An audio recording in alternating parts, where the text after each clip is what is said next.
The following segment is sponsored by Eastern Title and Settlement and the Mortgage Link.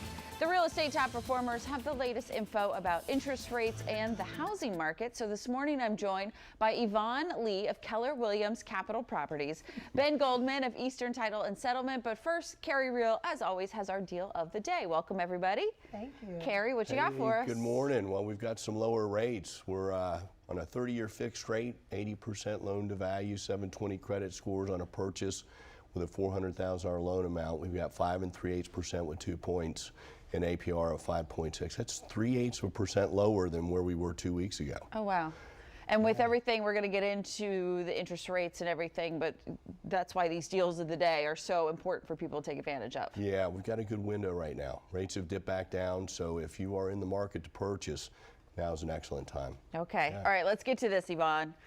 We talked to the Federal Reserve, raised the interest rate by what, half a point yesterday, point, right? But you're saying it's still like, why not buy now or sell now? Like, why not buy now? Because we're going to be paying more in the future, right? Absolutely. Now is a fabulous time to buy for buyers. Sellers who have decided to place their homes on the market right now are very motivated. They need to sell. They're serious sellers.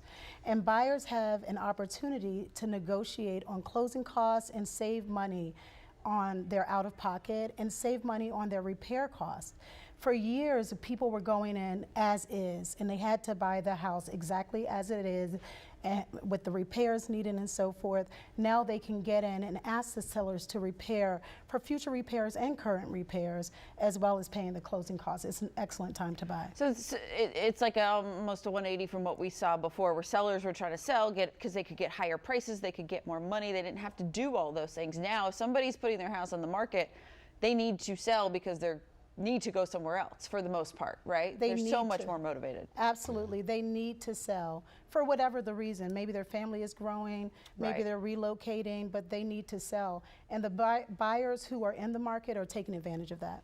And so also the appreciation of home. I mean, we think that interest rates and things will come down, things will change, but we don't know what the future holds, right? And but we do know house prices are going to go up, or how homes are going to appreciate.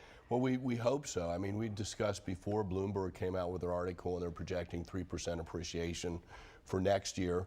You know, it's kind of funny. I mean, we're talking about these buyers need to sell. They're willing to negotiate.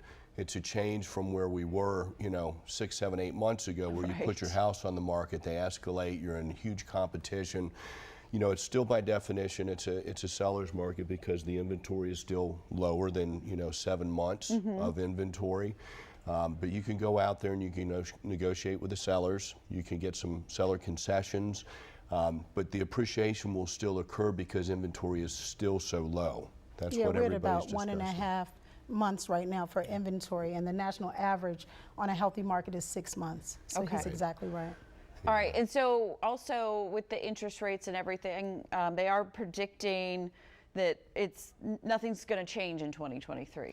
Well, right? Actually, if you listen to what Jerome Powell said yesterday, the Federal Reserve Board chairman, their target is to increase the rates by the end of 2023 by another 0.75%, if everything stays the same.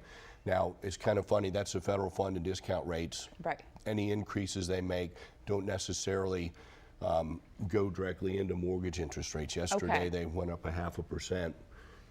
And that was kind of already built into the market. We had a couple good days with economic indicators. The CPI came out on Tuesday. It was less than anticipated, which is good. So rates filtered back down. Yesterday, Jerome Powell and the Federal Reserve Board increased the rates 50 basis points. They thought it could be as much as 3/4. So all of that the secondary market is looking at, and it's reacting favorably, which is why interest rates are kind of dipping down. We kind of project that up front. And yeah, Ben, that's good to know, like, because you just hear interest rates, you think everything's going up, everything's going to be impacted. Well, as Carrie said, when it comes to the federal funds, the only thing that is directly tied to, which would be the prime rate, which is going to affect if you have a home equity line of credit or credit cards that are tied to prime. Whereas, as Carrie can expand a lot better than I can, the mortgage rates, especially the 30-year fixed, are more based on what the 10-year Treasury bond is going to do. All right. So we've got, this is why we bring the experts on, because you guys educate me every single day, and an incredible team that they have here. Here's the deal of the day on your screen again. If you have more questions, give them a call. They'd be happy to talk to you and about buying, selling a home, everything you need to know. Take advantage of this amazing offer you see on your screen, 833-MTG-LINK, or visit the mtglink.com. Also be sure to follow the Real Estate Top Performers on YouTube to get more advice on buying and selling a home.